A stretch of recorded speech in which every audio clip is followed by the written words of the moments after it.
Hi friends, പുതിയൊരു വീഡിയോയിലേക്ക് എല്ലാവർക്കും സ്വാഗതം. അങ്ങനെ അനിയൻകുട്ടൻ്റെ അടുത്തേക്ക് തിരികെ എത്താണ് ജോസഫും വിക്രമും കൂടിയിട്ട്. അങ്ങനെ അവിടെ നിൽക്കുന്ന ഒരു സമയത്താണ് ഒരു പെൺകുട്ടീനെ കൊണ്ടുവരുന്നത് കാണുന്നത് കേട്ടോ. ആ പെൺകുട്ടി അവിടെ വെച്ച് മരിക്കുകയും ചെയ്യുന്നുണ്ട്. അപ്പോൾ വിക്രമിന് പരിചയമുള്ളൊരു സാറിൻ്റെ മകനാണ്. അപ്പോൾ വിക്രം ചെന്നിട്ട് ചോദിക്കുന്നുണ്ട്, എന്ത് പറ്റിയതാണെന്നൊക്കെ ചോദിക്കുന്നുണ്ട്. അപ്പോൾ വാസവൻ MLA മകൻ വരുൺ കാരനാണ് ആ പെൺകുട്ടി ആത്മഹത്യ ചെയ്യേണ്ടി വന്നത്.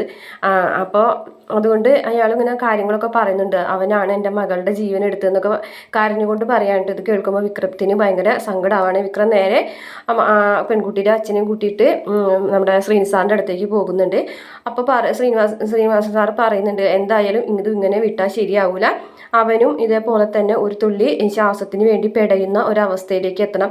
ആ ഒരു അവസ്ഥയിലേക്ക് അവനെ എത്താനായിട്ട് എത്രയും പെട്ടെന്ന് തന്നെ നിങ്ങൾ വേണ്ടതൊക്കെ ചെയ്തോളാനായിട്ട് ശ്രീനിവാസ സാർ പറയുകയാണേ.